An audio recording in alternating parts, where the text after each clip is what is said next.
Hello again, and welcome to another episode with Virtual Playtesting. I'm your host, Chris Baki, and today we're here with David Digby, the game designer out of England. He has one published solo design in Chocolate Factory, Swatch on Kickstarter now, two solo designs coming, Scrumpy Card Cider and Eternal Palace, along with Fantastic Quests out next year, Undaunted Solo out next year, which was designed along with our previous guest, David Turksey. David, where do you find time for all of this, man? I've been very fortunate of late that I've been furloughed from my proper job since the middle of March, so that's allowed me a very busy year so far this year. Well, I'm really glad to have you on today. Obviously, we do have some questions from the event questions channel, and we'll be asking people to add more from there. Obviously, the hosts have also contributed some of the questions. So, David, for those of you that don't know you, tell us about yourself. Give us the 1 or 2 minute rundown of you. From a gaming perspective, or just in general? Both. Okay. Well, gaming-wise, then I was brought up a board gamer. My mum was a keen board game player, so I was very much brought up in a board gaming household, which was a very good start. I then started, as many people do, with sort of role-playing and Magic the Gathering type stuff in my teenage years. When I moved to Edinburgh for university, that then spread out from the Magic and D&D to discover all of the other possibilities that were available, and it just sort of stuck from there, really. Then outside of gaming, I've always played a lot of sport, and that three years ago now or so, I retired from playing club cricket, which I'd done for 20 odd years, and sort of threw myself more of my time into board gaming. Initially got into playtesting.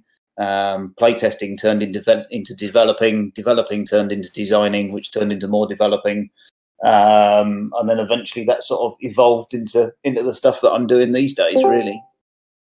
Oh, that's interesting. Normally people think. Normally, I hear the process kind of goes from game player to game designer, to game developer. It seems like you came at it the other way, which is pretty cool.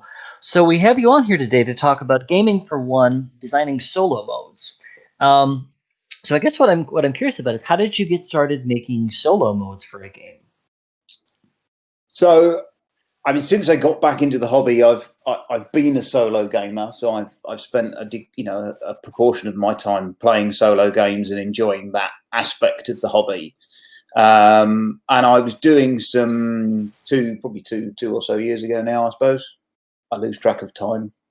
I was doing some voluntary stuff with Alley Cat Games, who are a UK-based publisher. I knew them because I'd volunteered with them at cons, and I was friends with the guys that run it. I had a bit of time on my hands, a bit of time off work. They said, "Oh, why don't you come up to their offices, which is about an hour or so away from me, help us with some playtesting, look at some products." I played Chocolate Factory, which was designed by Brett Gilbert and Matt Dunstan, and they said, "Oh, take the prototype away with you and play the solo mode for us. You play solo games, see how you get on." And my feedback was not positive on the solo game that was presented in front of me. And Cesar, being the type of character that he is, he's been one of the people that's really helped me out in the hobby. But he sort of turned around to me and he went, "All right, then, design something better." Interesting. So I had 2 weeks to then, redesign or design a solo mode for Chocolate Factory. So I took the system that Matt and Brett had designed, and I kind of looked at how I could use the cards that they designed, because it very much fitted within the core of how they designed the game. The systems were all solid, the maths all worked. So I took those cards and I tried to get a different gameplay style that worked for one player, that was more engaging and a better solo gaming experience from those components. And then once I'd done that, I then went back and redesigned all of the components to fit the new gameplay.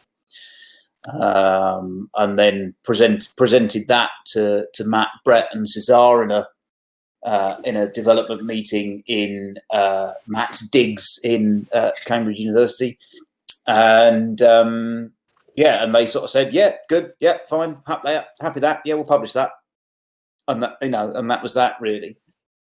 And the rest is history. Yeah. Awesome. Okay. So I guess just from a 10,000 meter perspective, why do people play games solo? I think people play games solo for the same reasons that they play the multiplayer. I don't necessarily see that there's a massive split. For me, the joy in playing board games as opposed to anything else is the analog hobby aspect of it, getting out from behind a computer screen or away from a television and playing something physical in front of you. That certainly stands for a solo game. Personally, I would rather get a board game off a shelf and play a solo board game than I would play a console game in front of the using the TV and a gaming console. That's just my personal preference. Mm-hmm. There's then all of the sort of the mental challenges and things that are involved with that. The brain exercise, the exercising the little grey cells type aspect of it, I think. But then solo gaming particularly, you might not necessarily have access to other gamers who have got similar tastes to you or similar time available for you. I know one of the developers I work with in the States got a young family. By the time he's got the kids to bed, done all of those sort of things, his wife doesn't want to sit down and play a board game, so he has to play a solo game because that's how he wants to unwind. So I think there's loads of opportunities for it, and it's become such a big part of the hobby. I don't think you can pen solo gamers into any particular category these days, really. Yeah, there's definitely lots of reasons people play games solo. Sometimes it's like what I've heard is that sometimes people practice. They want to practice a game to get better at it. Maybe they want to try to find some of the interesting permutations or strategies that come from it. Yeah. Okay. So first question here from Mark from the Event Questions channel. What does player interactivity look like in a solo mode? How do you handle trading and other things like that? Very much depends on the original game itself. One of the first things that we will do when we're looking to develop a solo mode is we will study the sort of, particularly the two-player game, because obviously it's the closest comparison, and look for all the interaction points and go, okay, well I interacted with you there and I interacted with you there. So if we take the trading, so we were trading things between us here, and I was trading things between the supply here, and then you were trading things between the supply. Okay, well, they're all interaction points. So once you've identified them all, you've then got to work out how critical they all are to how the game fits together. Mm-hmm. And if the critical point is that you're trading resources, and actually the fact that you can trade with each other is just an added benefit of the multiplayer game, well, you can abstract that out. And you go, okay, well, you can't trade with the bot or the AI opponent, however you want to term it now. True. You're only trading with the supply, and then you've still got trading in it. It still makes sense. The game still plays out. You're still telling the story you want to tell, but you've just got rid of the unnecessary faff of the interaction because it's not critical. Mm-hmm. However, the interaction and the classic example is, if you think of a sort of worker placement game, the classic example of interaction there is that your opponent goes somewhere where you wanted to go and you now can't go there, or your cost is increased to go there. Well, that's a really critical point of interaction. So that needs to stay the same, and that's what you will then replicate in the solo mode. Okay. So it's really looking at kind of which bits you need to replicate and which bits you can get rid of. Definitely. And it's going to vary from one game to the next based on the dynamic of the game, how much interactivity there is in the game, and a lot of other things. So, Okay, great. Next question from Richard Woods. When is an AI bot to compete against the best fit And when does a simple score X points or achieve Y goal in a time limit work better? So these are two different systems that are sometimes used in developing one-player games. So, yeah. Yeah. So in my own head and how I've explained it before is I've got like a Venn diagram. I've got a 3-part Venn diagram, if you can picture those. Okay. And I have puzzles, and I have challenges, and I have opponents. And as I say, they're not hard and fast categories. So different solo modes will sit in different places within that Venn diagram. But they're the 3 sort of things that I look at. So just to sort of try and explain what I mean by that. A puzzle is a game experience that has a single solution with either a win or loss condition. You either do it or you don't. A challenge I describe as a framework or a set of restrictions where success has a sliding scale or a variability to it. Important, perhaps for those that are not necessarily that experienced with solo games, is that's where I put the beat your own high score concept, which is so often maligned in a lot of solo gaming and solo design circles. But I put it in that category, and I think it's viable. And then the final category is the opponent's one, which is the one that's now the most popular and the most famous, which is to create an artificial opponent. Now, which one of those methods or which part of the Venn diagram your solo mode sits in really depends on the original game itself. So if I'm working for a designer or for a publisher on a solo mode, then I have a kind of a fallback set of questions that I'll ask. And one of the key ones is, well, how good's the 2-player game? And if they turn around to me and they say, oh, no, the 2-player game's a bit weak. And I go, okay, this will be fun. What can I do with a game that's weak at 2 to make it strong at 1? Well, that's leaning towards more I've got to turn it into a puzzly, challengey type thing to give the player something to do that's satisfying. If they say, oh, it's brilliant, it's the best 2-player game ever, great. Then all I've got to do is I've got to replicate what a player does, and it's purely in the opponent setting. So the perfect example of that is Undaunted, which I've spent a lot of time on working lately. That is a very complex system that David and I have built that very accurately replicates another player. So that in the 2-player, one-on-one Second World War game that Undaunted is, you have an artificial intelligence that is running that other side against you. And it works very much like a versus bot game would be in an app game or a computer game. It's programmed to that degree of detail. Okay. Like you mentioned this 3-circle Venn diagram with the puzzles, challenges, and opponents. Do you find that there's a lot of, like, in other words, is there a lot of focus on one aspect? So it sounds like there's a lot of focus on one aspect of that system. Is there a solo design game that you've seen that tends to have a little bit of each of those? Yeah, I mean, it's certainly, I think, where you can find perhaps the more interesting solo modes that fall into these grayer areas. I mean, a good example is, obviously I don't play every solo game, and I spend so much time working these days rather than playing. I can't necessarily find lots of good examples, but I hope that Chocolate Factory is actually one that sits within that combination, because there is an element of another player because cards are being drafted away from you. There is the timing aspect of, well, how the hell am I actually going to complete all of the things that the game is asking me to complete? So you're being challenged to do that, and how many cards you end up completing is your sliding scale. But the optimization of completing one of those particular cards in itself is a puzzle, because there is a fixed solution to that. So I hope that sort of has a hybrid system that blends those elements together in quite well. I try and think of examples that I haven't designed. But as I say, a lot of the popular ones now fall into the sort of AI opponent type area. One that does work actually is Caverna with the Forgotten Folk expansion. Okay. So Caverna is in the same way that Feast for Odin is. The Caverna solo mode is score 100 points.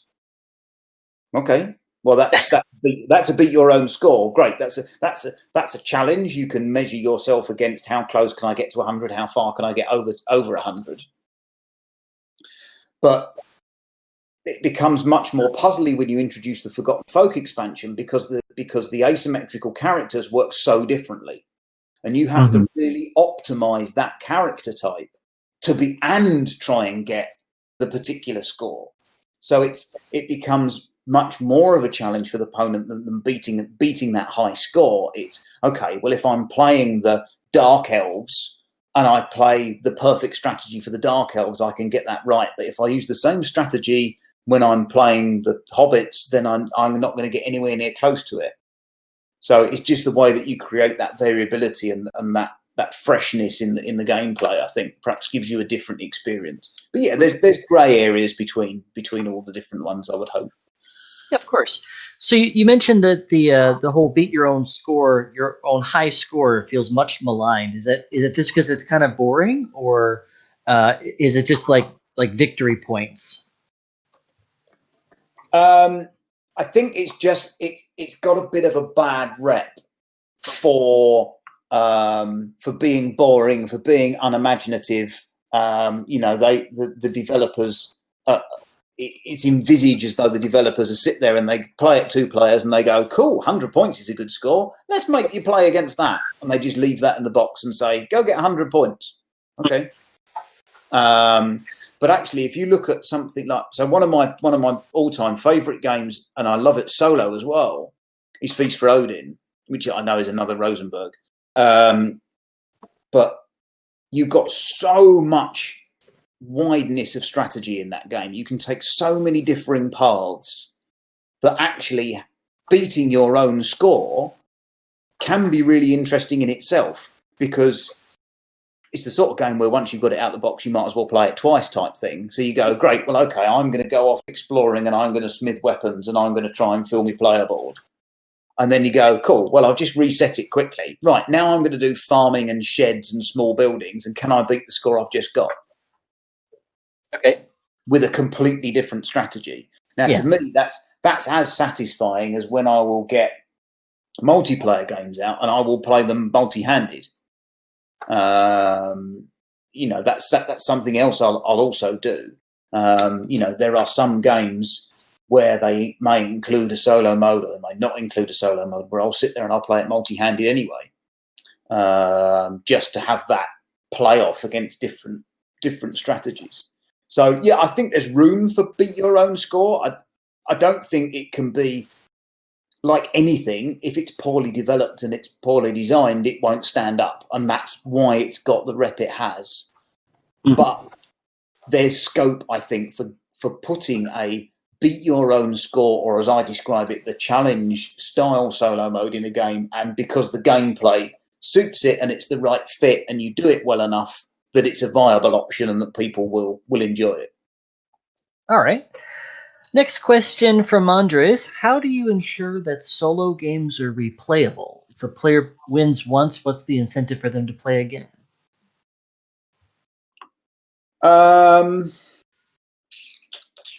Yeah, that's an interesting topic to cover, actually, because it's easy to say, well, it depends on the base game as well. If the base game's not replayable, then you've got a bit of a problem on your hands. Is that really you should pass it back to the publisher or the designer and say, do you know what, your base game isn't very replayable. Don't make me mend something that's my fault. So there's that aspect of it. A big part of it, and I think solo gamers would relate to this particularly. I don't know whether Andres is a solo gamer, but it comes down to getting the difficulty right, and that's really hard to do. But if the game challenges you accurately the first time you play it, and you go, oh, that was really close, and you've just lost or you've just won, then that's the incentive to try it again, because you want to see if you can beat it again, or you want to see if you can beat it for the first time. And then once you've done that, you look in the rule book and you go, oh, look, I can make it harder. Cool. Okay. Well, I'm going to make it harder now, and I'm going to see if I can still beat it. And having Nick Shaw talks about this a lot, and he's brilliant at being able to find all these little nuances in the games that he designs and develops for solo play. What we aim to do is have kind of easy, medium, and hard. But then there are also multiple plug-in options that you can use to make medium a bit harder or hard a bit easier in various different ways that suit you and the experience that you want from the game. And therefore you can really tailor it to go, actually, that's the perfect difficulty that really challenges me each time I do it. It allows me to explore the options within the game. It allows me to have the play experience that I want to get from it, and it really pushes me, and that's the perfect setting, and I just leave it on that all the time. Nice. Yeah, the last thing you want is a game that just feels like it blows you out of the water, or something that's just a pushover. So finding that calibrated level becomes the challenge for the player, and then for the designer, making those systems such that you can sort of plug in different elements to help people dial into that right challenge level. Yeah, and that's a really tricky thing to try and get right. And maybe Chocolate Factory isn't quite right. Maybe it's a tiny little bit too hard, because a lot of people will play it and they'll go, I just can't win this. And the problem is, when you're developing a solo game, or when you're designing a solo game, you are playing it a lot. And therefore you get good at playing it. And therefore there comes a really critical stage where you have to hand it over to other people and go, can you play that and tell me how hard it is? Because I've lost all sense of how difficult this game has got now. Yeah. And I'm getting to that stage with Tinner's Trail, in the sense that I feel like I've built the system that's starting to work. I feel like it's doing it, but I've played it so much in the last couple of weeks that I'm playing it too well to gauge whether it's challenging or not. And there are times when you hand it over to whether it be someone, a friend of mine who's part of my testing team, or I find someone through my Facebook page who volunteers to do some play testing, and I run it through with them. However you do it, you hand the solo mode over to them, and you sit there and you watch it play, as all of us designers do with any sort of play test. And you sit there with your head in your hands going, oh my God, what have I done? as they're just getting annihilated by this system that you've built. And you think, I don't know what I've done wrong here, because I was winning this quite easily last week, and now it just looks impossible. And it's finding that's a real trick, and one that I don't think you ever get good at. Yeah. Well, I think the next question actually kind of leads into that from Anthony. How to get the right balance between a solo game being too simple that it hurts the replayability, against a game that requires too much micromanagement that takes you away from actually having fun playing the game. So, like, obviously getting this balance of difficulty right, but also getting the solo game such that it doesn't require too much admin, too much micromanagement. How have you found that balance? A lot of the time I will take that lead from the publisher. Okay. And not, if I'm dealing with, a publisher, designer, developer type team, it will come from the publisher and not the designers or the development team, because it's very much a product decision. Now, when you say a product decision, are you talking about the solo mode as the thing that's added to the base game, or the other decisions relating to that? Yeah. Very much the solo thing as a product. It's more of a question for the publisher: is what experience do you want players to have? Now, GMT games, famous for their enormous flowchart systems that give an incredibly realistic game appeal, and that's very much what we've done with Undaunted as well. That it's very realistic, it's very accurate, but it is very complex to run. If this character is standing here, then do this. If not, then look at this chart and work out where they'll go to next. They'll go to here next if this is there and that's there and this is there. Well, that's really accurate and that really replicates the game, but it's a lot of admin. Equally, I'm gonna get shot down in flames for this for a number of people because I know it's incredibly popular solo. Everdell. I wail on this quite a lot when I get the opportunity. Everdell is a brilliant game. I have it. It's a firm keeper in my collection, but I hate the solo mode for it. The solo mode is roll a d8 and take that card from the card draft and then and beat the score it combines with all of the cards it's drafted. Okay. That for me is worse than beat your own score. Because it's just sort of like a random strategy. There's no thought process behind it. Yeah, exactly. Okay. As the human player in that situation, it's absolutely no win for me. If I beat an AI that is totally random, I go, oh well, that was easy. It just acts really randomly, and it doesn't give me any satisfaction. If I lose to it, then I'm grumpy in the opposite direction because it's, I've just lost to this totally random dice roll. What a stupid thing that is. So you can't win. There's no good play experience with that. Yeah. I've played Cards Against Humanity quite a few times where the house rule is sometimes you play with a rando card. It's just an extra white card that gets added to everyone's answers. And when everyone realizes that they lost to a rando, there's no good feeling about that. No. But yeah, okay. So losing to satisfaction in beating it. Yeah. So It's finding that sweet spot, and that sweet spot will vary for different games in different places. So I mean, I know I'm being lazy and I'm pulling examples of my own work, but that's just because it's easier for me to relate to. It's not a self-promotion thing. So Tinner's Trail, which I'm doing at the moment, Tinner's Trail is such an interactive game with so many nuances and subtleties in it that the AI opponent has to be quite detailed and has to be quite intelligent, for want of a better term. But the version 2, which I tore apart and threw away Sunday, was too complicated. And it was too finickety. So it was about, well, actually, I need to rip this out and I need to start again because it's not enjoyable as a player to sit here and have to go through the flow chart of all the actions because I'm not getting anything out of this. You want the player to spend most of their time on their turn.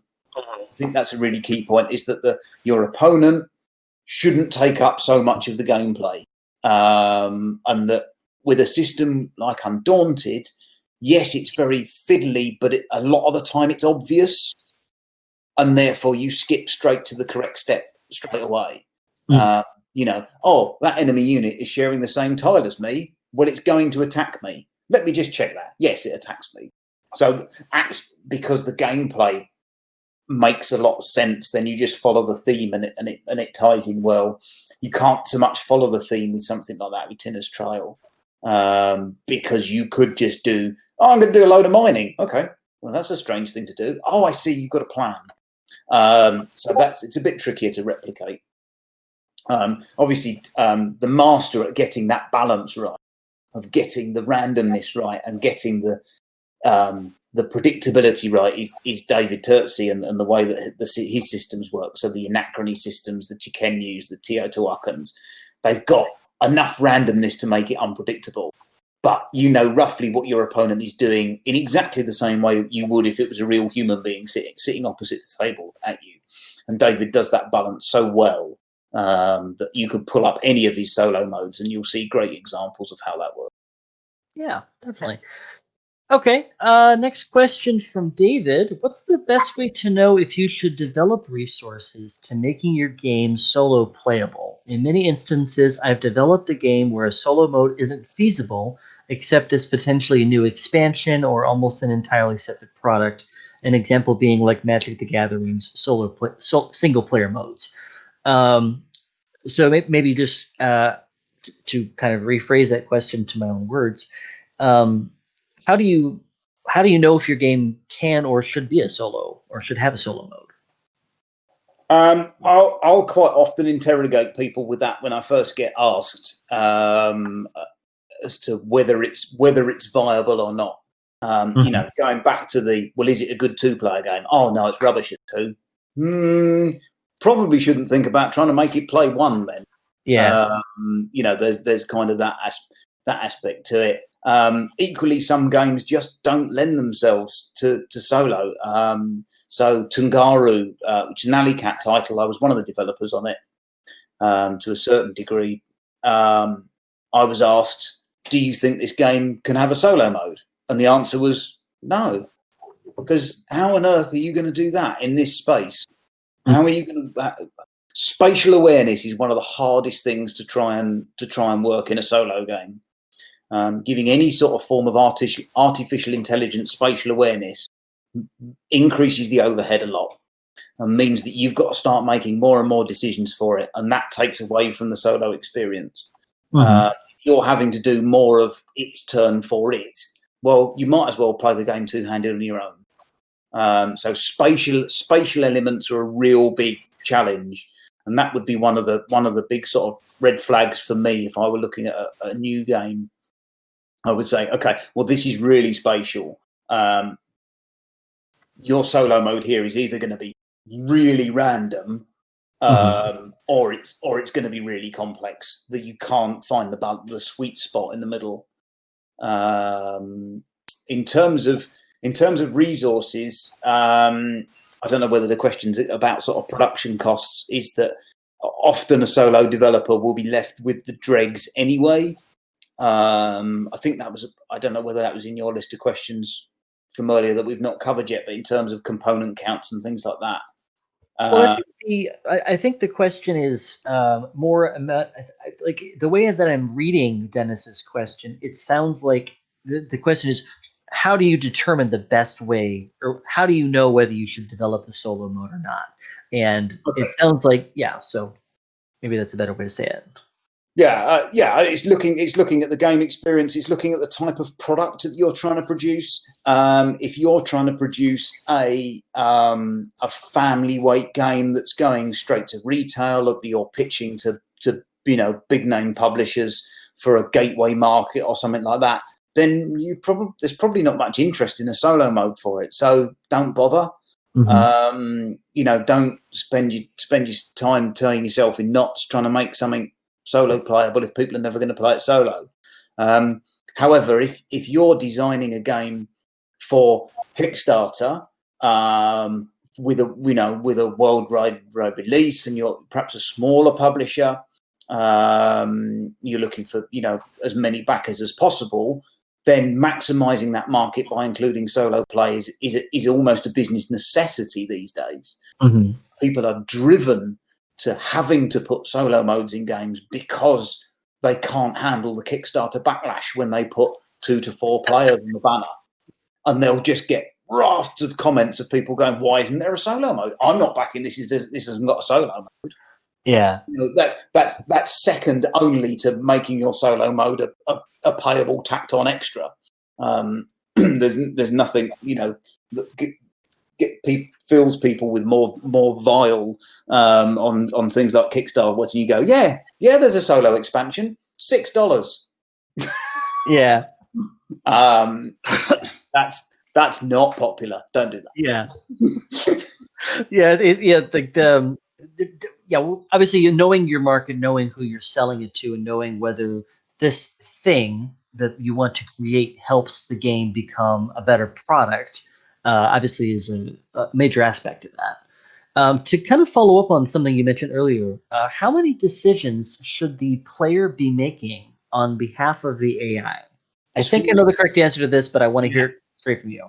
As few as possible. Okay. Is the short answer to that. So one that works surprisingly well, where you are making a lot of decisions for it, is Villagers, which was a huge Kickstarter hit last year. I was one of the lead playtesters on that. And that is a card drafting game where you pick your card and then you pick your opponent's card.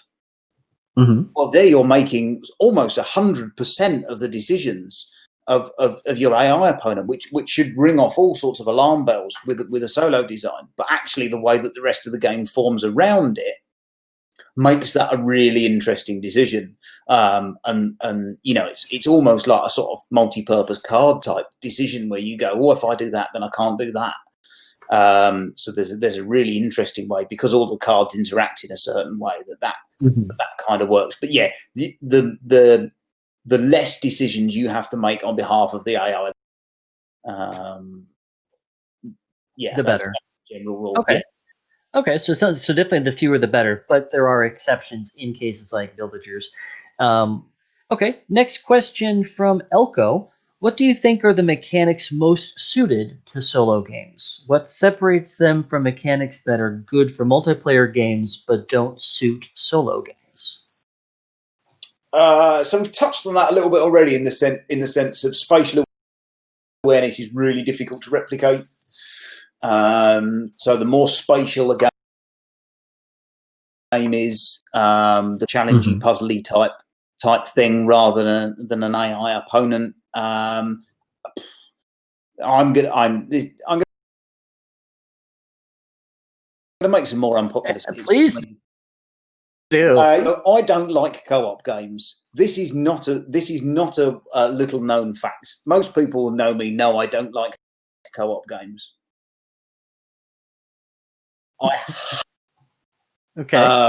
Because the prospect of having to play multiple characters all doing the same thing against the game is just completely against how I want to play board games.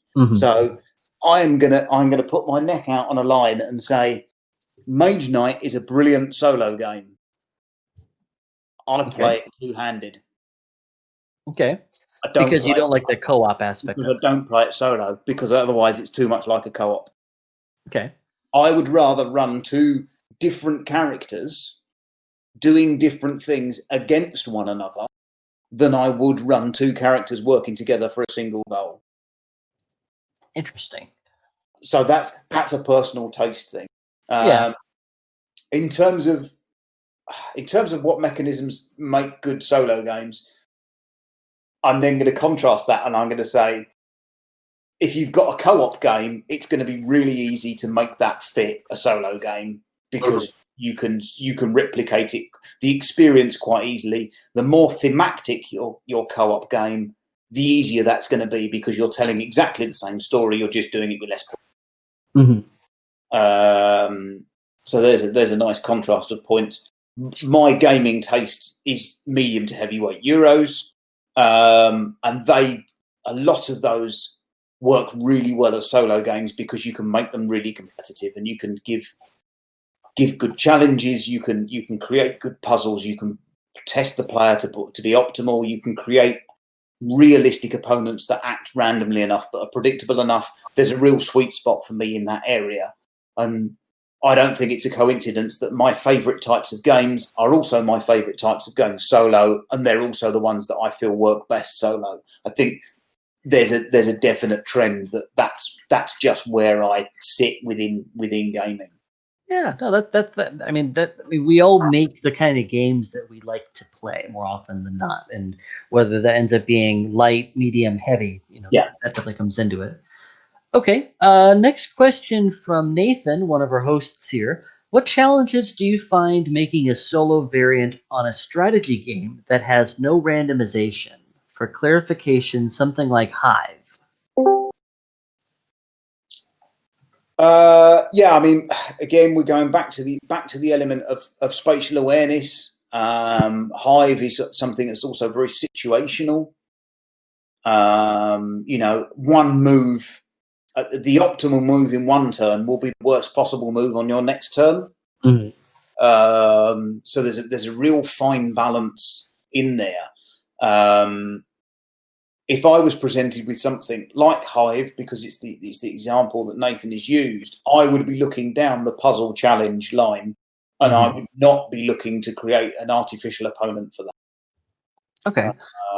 Because I think, again, we're into the category of it's too flowcharty, you're making too many decisions, it doesn't give a good solo experience. What might be interesting is if you place all of your opponent's tiles in a certain pattern, and some are some way up and some are the other way, some are blank, some are the right way up, and then you place your starting tile in a certain place, and then you've got 8 turns to try and do da da da da da da. Mm-hmm. So you turn it into a challenge-based thing, where you're giving, you know, multiple puzzles to solve, different challenges, a way to play the game on your own, using all of the components, using the same mechanisms, but it's just you against a preset sort of thing to do. That would be the direction I would take that in. And again, just going over the thing that we spoke about before with David Turtz's solo modes, is there's a real sweet spot between randomness and flowcharts. And if a game swings too much in one direction, it loses its solo appeal. So yeah, a strategy game like that. Mm-hmm. I mean, has in the thousands of years that chess has been on the planet, has anyone ever invented solo chess? Oh God. No. Yeah. What man has done? I use that phrase very poorly. What human beings have done is that they have programmed computers to accurately replicate an opponent. Mm-hmm. Nobody has ever tried to write a rule set of how to play chess on. And there's a reason. Yeah, I was just thinking you certainly couldn't be a roll of the dice. It certainly couldn't be a flow chart. You would need, you know, a thinking brain on the other side that's able to, you know, consider the board state, look at what their interests are, maybe have a tactic. You know, are they on defense? Are they on offense? Are they on all out blitz mode? Are they running short on defense? So you need that human brain behind it. And But then what you do get is in the back of the broadsheet newspapers, you get, you know, chess challenge of the day. Well, that's a challenge or a puzzle based on the game. So there's how you play chess on your own. You put a preset situation in play, and then you go, right, go on then, beat this. Yeah, made in 4 moves, and you can call yourself a winner with the puzzle. Yeah. Okay, nice. Another question from Anthony. What is your experience with playtesting solo games / modes? Does it take longer as you're only getting one person's feedback at a time? Or do you try to entice more spectators during your playtesting? Spectators is an interesting concept. I'd not really thought about that one. Playtesting solo games is quite brutal in the sense that it doesn't matter whether I'm designing or developing playtesting, and I do playtesting for other people that design them. You just have to sit there and keep playing it. Yeah. No shortcuts on that one. No, it is just that amount of time. So working on Undaunted, I had a method. I would write the bot notes up, or I would adapt David's bot notes for the scenario based off reading the scenario situations. I would then play the 2 bots, because if you don't know Undaunted is a Second World War game where you've got 2 opposing forces, Axis and Allies. So I would then play the 2 bots against each other twice, and I just sit there and move the pieces. Mm-hmm. And then I play against one of the bots, and then I play against the other one. And that was my format for how I would develop each scenario and how I would test the scenario. And then if it's wonky and it doesn't work, then I have to go back and I have to look at things. But the bot versus bot test, it can work in a lot of situations, because what you're doing is okay, this game should be really competitive because you've got the same system running twice. If it's really wonky, then something's gone wrong, and there's a natural bias in one way or the other. So you do a bot. Think of a different game. You know, any generic Euro you pull off the shelf. If you did a bot versus bot 2-player game, and the bot who went first wins all the time, well, then there's a first player bias in the original game. Exactly. Bots should be playing the game the same. So that can be an interesting aspect, in the same way that when I'm designing or developing or playtesting multiplayer games, I will play them on my own with multiple hands. And I will test different strategies against myself, running all of the players, to find out where all the cracks are. Well, the same can be applied in a solo game. But yeah, there ain't a lot of shortcuts. It is just playing it a lot.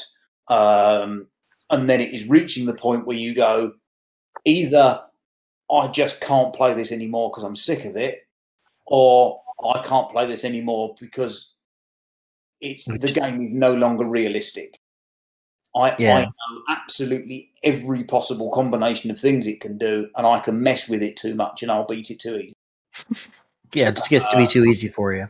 And it's always interesting to when you've got a solo mode, and you know, again, you're looking in the sort of Euro game category as you go. Okay, well, I'm going to ignore the bot that's playing this game.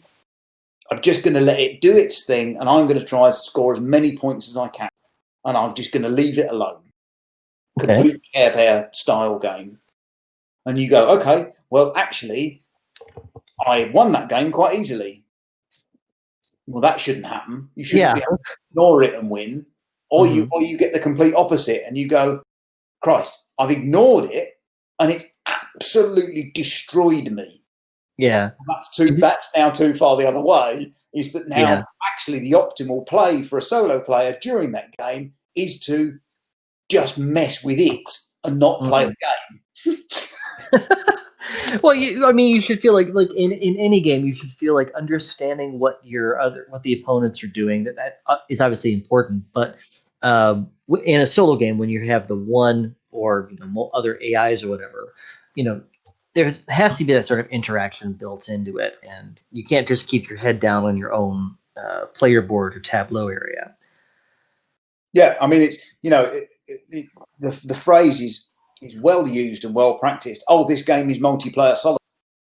Yeah, where you've got games where everyone turtles or everyone just does their own thing on their own player board. There's very minimal player interaction, and then the question comes, oh, this would make a really good solo game. Really? It's a solo game already, but I get to play it round the table with my mates. Yeah. Why am I going to get this out and play it on my own? Just because it's a multiplayer solitaire game doesn't mean it's going to be a good. True. Because it lacks that interaction and that excitement and that challenge in it. Okay.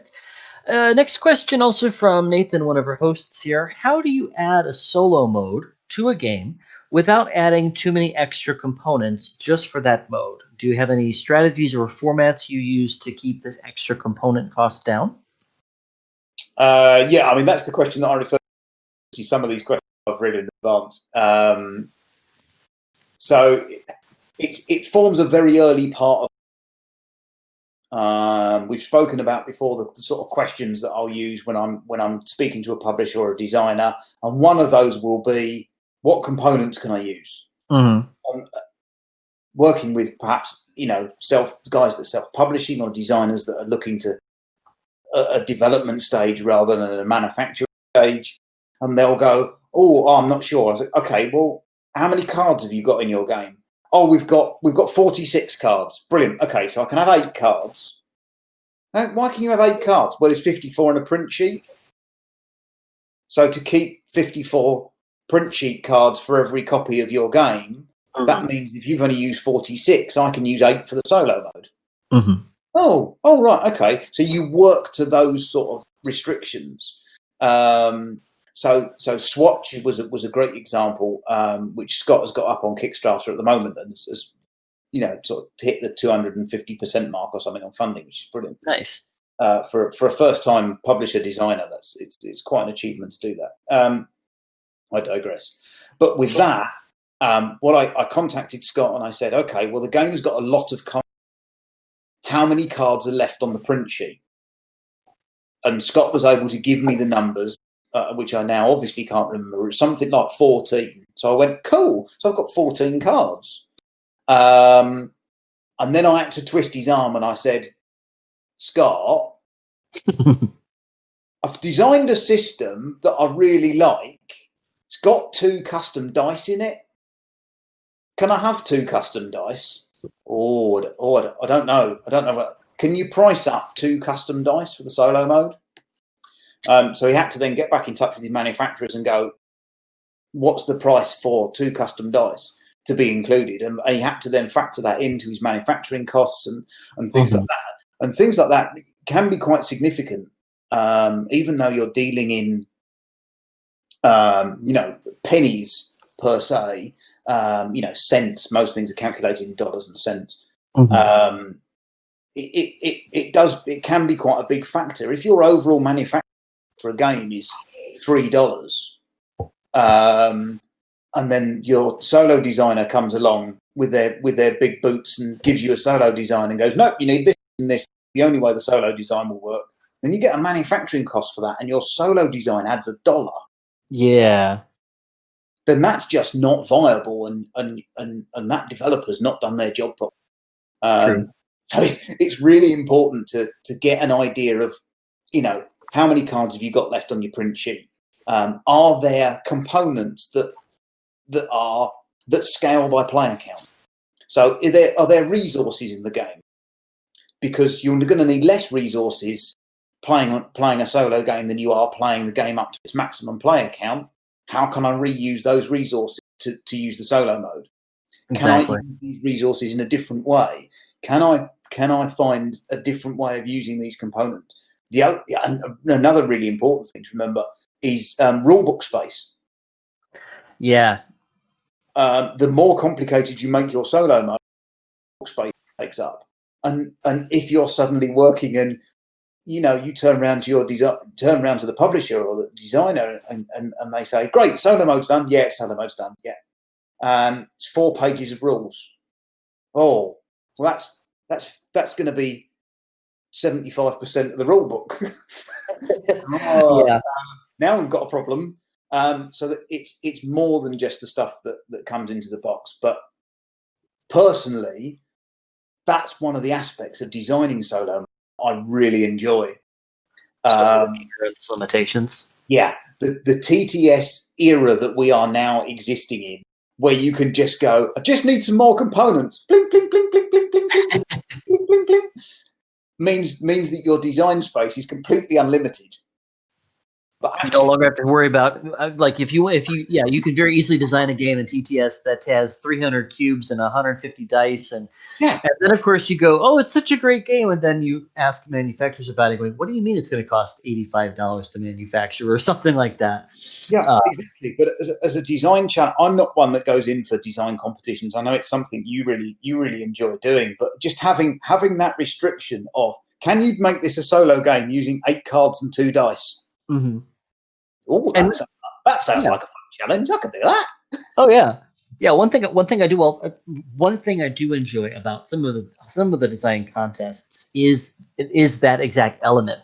What can you do that's fun and creative in a game with this fairly small amount of stuff? With button size contest, it's always 18 cards. With the current Game Crafter contest, you have two sheets, a left page and a right page, and some normal bits. What kind of game can you make from that? And so it's that sort of same challenge that definitely inspires me personally. Okay, I have one more question from Richard Woods. Do you have a max playtime for a solo mode design that you'd never want to go above? In other words, how long is too long for a solo game? How long is too long for a solo game? Perseverance is pushing my limits. I'm part of the testing team for the solo modes for Perseverance, and a solo game of that on Tabletop Simulator is taking me between 3 and 4 hours. Okay.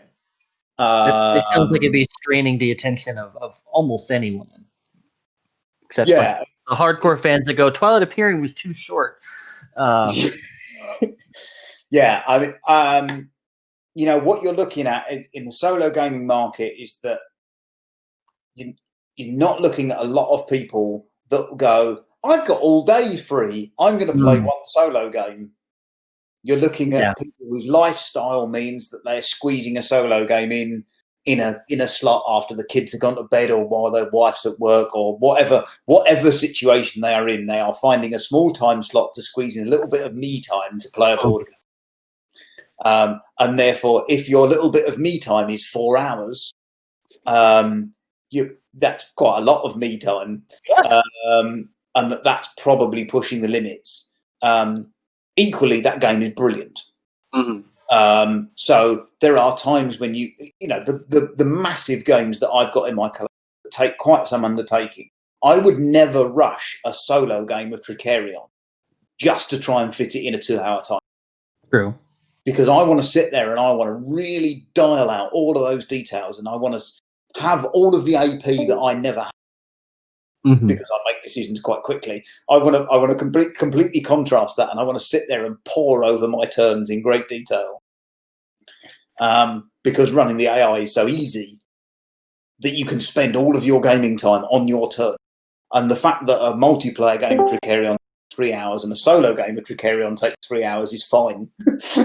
Because playing it solo, almost all of that 3 hours is your thinking time, which is why you're playing the game in the first place. Exactly. I think the a lot of it falls into the same categories as everything else. There's a real sweet spots. Half an hour is great. I'm really looking forward to Underfalling Skies when that comes out as a solo game. The sort of half an hour play it on the coffee table, sit in front of the telly solo experience. Mm-hmm.